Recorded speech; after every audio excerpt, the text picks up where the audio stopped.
Today we'll start with the second chapter of the economics sector.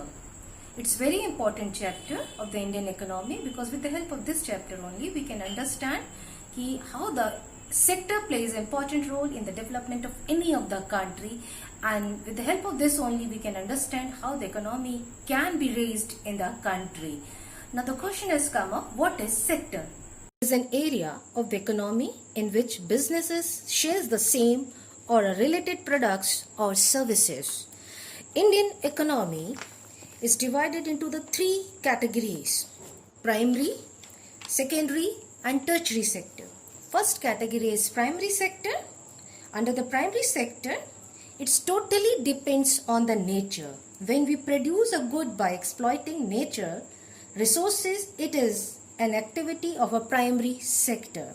Under this, we have an examples of mining, agriculture, fishery, animal resources. This all comes under the primary sector. Second sector is secondary sector.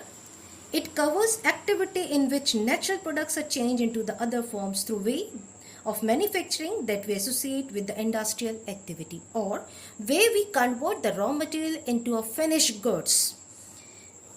This sector gradually becomes associated with the different kinds of industries that came up. It is also called as an industrial sector. Adding the sum of all this sector, which give you the GDP, that is gross domestic product, primary sector plus secondary sector plus tertiary sectors gives you a GDP. Example for the secondary sector is using cotton from plants. We spin yarn and weave clothes, where we manufacture the things from the raw to a finished goods. This is a secondary sector. Now the third sector is tertiary sector. These activities by themselves do not produce a goods, but they are an aids or a support for the production process. These activities generate the service rather than goods. It is also known as a service sector. It's an important sector because with the help of the tertiary sector only, we can improve the secondary sector and a primary sector. It includes all the important categories which help to increase the GDP of the country.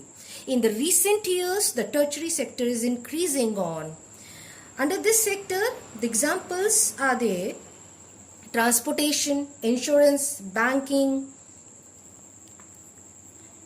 It's an important one. It's provided the services. Another important question is arise: how do we count the various goods and services and know the total production in each sectors? Economists suggested that the value of goods and service should be used rather than the adding up the actual numbers. For example, a farmer grows cotton and sell it to the textile industries. Now the textile industries make it into a shirt, adds buttons and thread, and sell it on a higher rates. Intermediate goods are used up in producing final goods and services.